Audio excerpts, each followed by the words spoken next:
Hello, and welcome to Seguin ISD's Assessment or MOI LPAC Professional Development.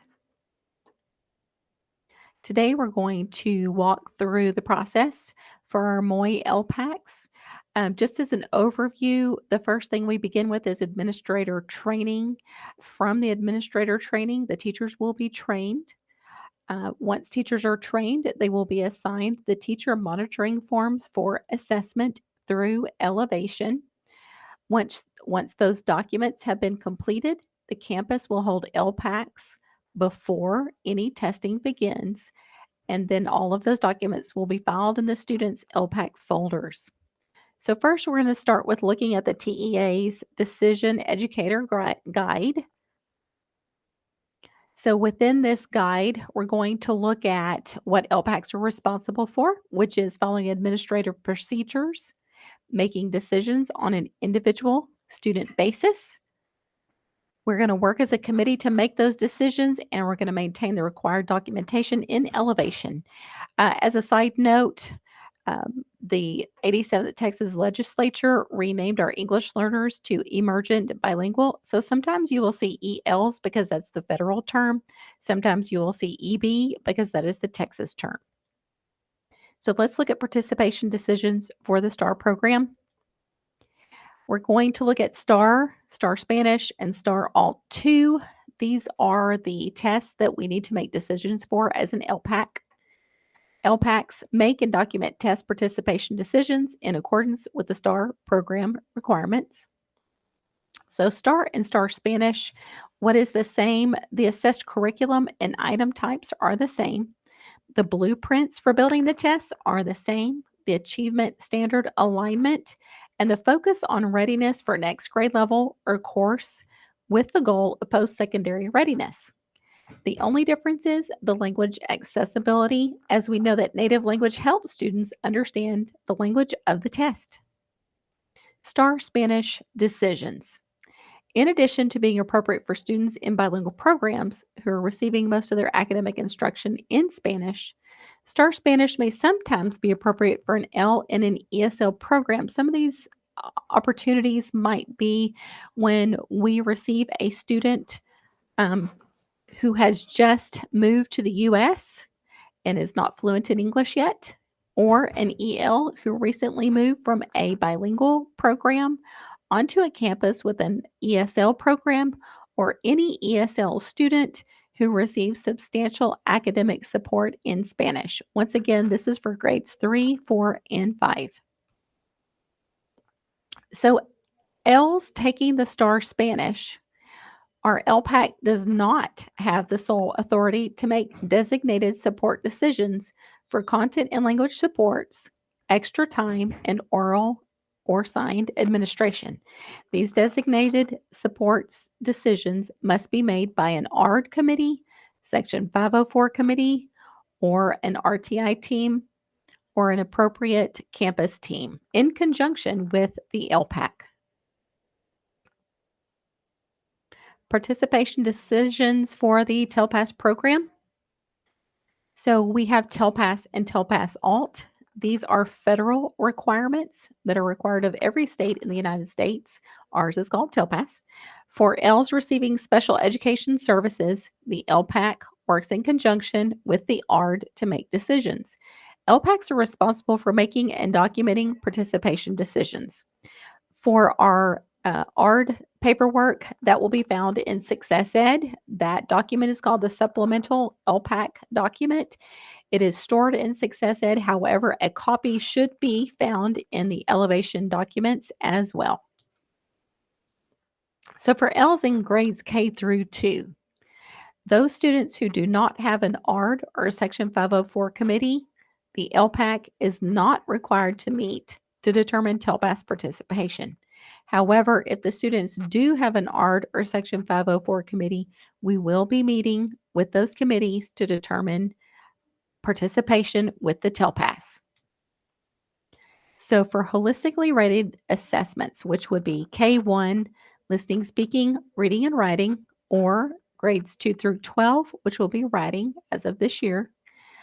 So when we have Ls that are receiving special education services, The students should be evaluated how well they are understanding and using English in the general classroom.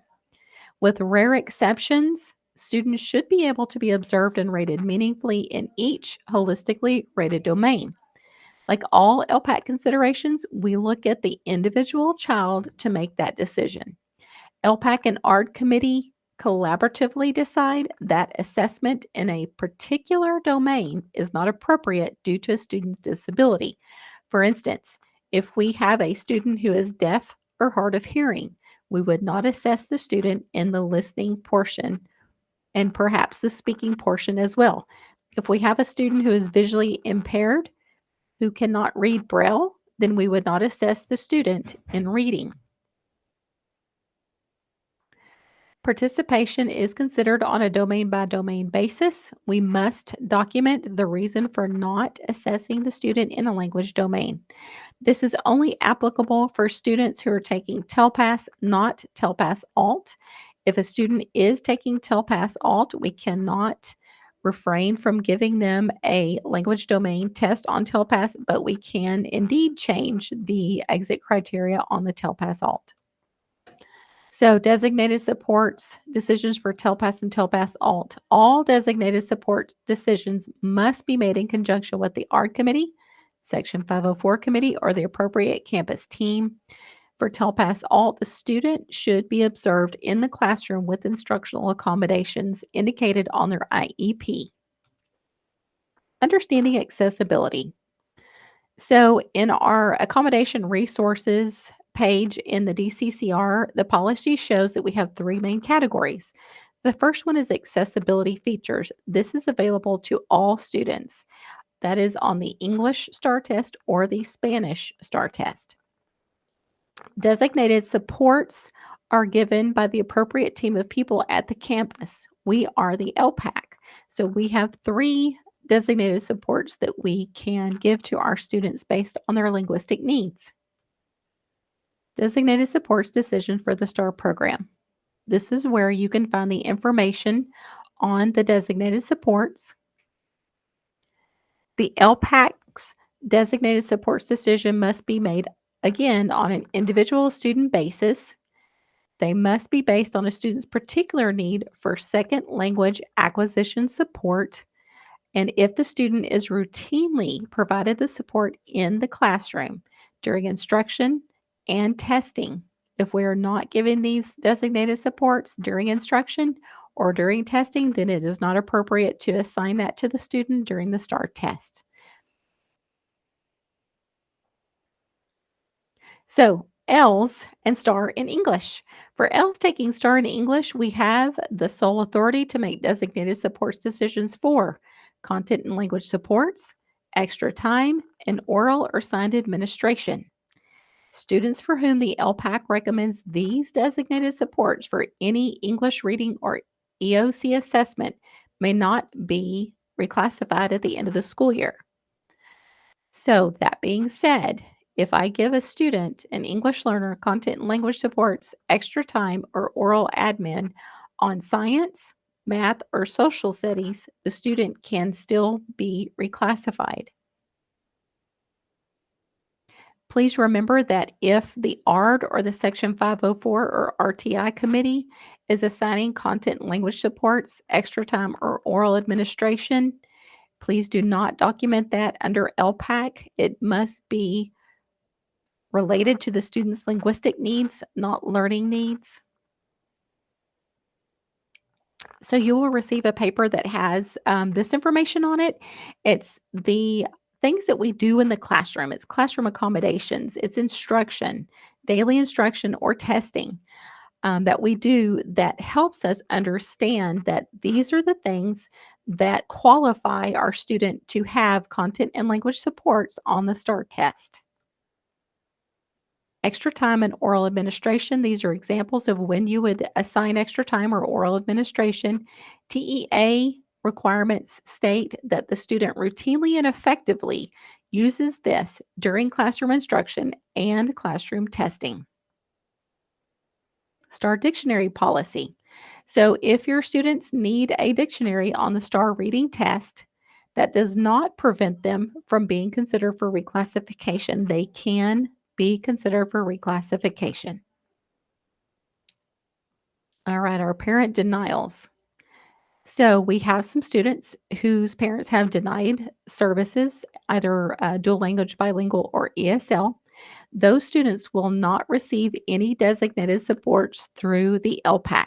They can receive designated supports through 504 or SPID or RTI, but not through the LPAC. They cannot test in Spanish. They cannot be provided with the English 1 special provision or the unschooled asylee refugee provisions. Please keep in mind that Ls with parent denials are still required to be assessed annually with TELPAS or TELPAS Alt until they meet the reclassification criteria. Designated supports decisions for the TELPAS program. So we have a new test for TELPAS, the Braille version of the TELPAS reading. So our students can take that. However, if you have a blind or visually impaired student who cannot read Braille, they do not have to take this test. They can be exempted from the reading portion of the TELPAS. Other assessment decisions. So some frequently asked questions. One is, if we have students in kindergarten through grade 2 who do not have an ARD committee or Section 504 committee, will the LPAC be required to meet to make TELPAS participation decisions? For Ls in kindergarten through grade 2 who do not have ARD or Section 504 committees, the LPAC is not required to meet to determine participation decisions regarding unmodified English language assessments. All right, for teachers, you are going to be receiving an email that is going to request designated supports from you. So, how do you find those in Elevation? First, you log into Elevation.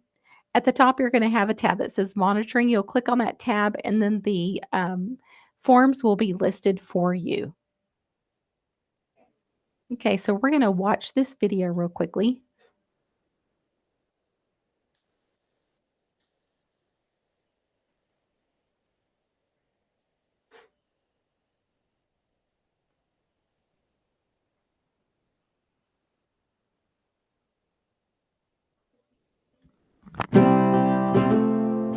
Complete designated support recommendation forms. In Texas, LPACs are responsible for selecting appropriate assessment options and designated supports for each English learner. Designated supports are assigned based on the student's particular needs and what they use during classroom instruction and assessments. Many Elevation partners in Texas collect teacher input on designated supports using Elevation monitoring forms. Let's take a look at how to fill out these forms in Elevation.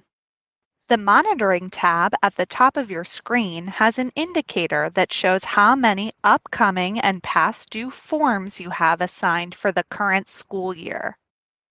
To access your assigned forms, click the Monitoring tab from any page in Elevation. Keep in mind that monitoring forms also may be used for things like exited student monitoring, EL progress monitoring, and reclassification rubrics in your school district. We're just going to focus on designated support recommendation forms. On the monitoring page, you see all of your assigned and completed forms organized by form type and due date.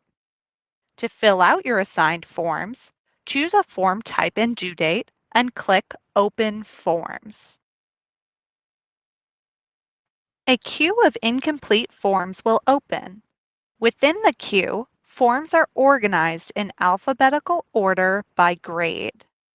You can track your progress at left as you complete your assigned forms. Key information about the student is accessible at the top of each form. To make your designated support recommendations, you must first select the assessment that corresponds with the form name. If your student is taking more than one STAAR assessment this year, there may be more than one assessment in the dropdown. In order to ensure that your recommendation is reviewed in the appropriate LPAC meeting, it is important that you select the assessment that corresponds with the form name. Click the checkboxes next to the designated support that you recommend for this student on this assessment. Add a comment or justification, and answer any additional required questions on the form. Once you have completed the form, choose or draw your signature and click Sign As if your form requires an electronic signature. Once you are satisfied with your answers, click Submit at the bottom of the form. You cannot make changes to a form once it has been submitted. When you submit a form, you will have the option to print your completed form or to continue filling out assigned forms.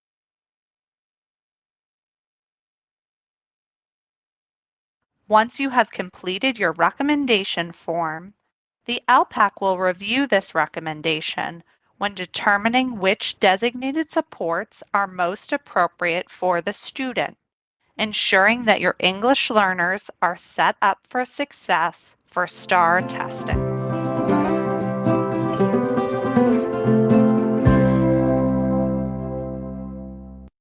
Thank you for attending this training.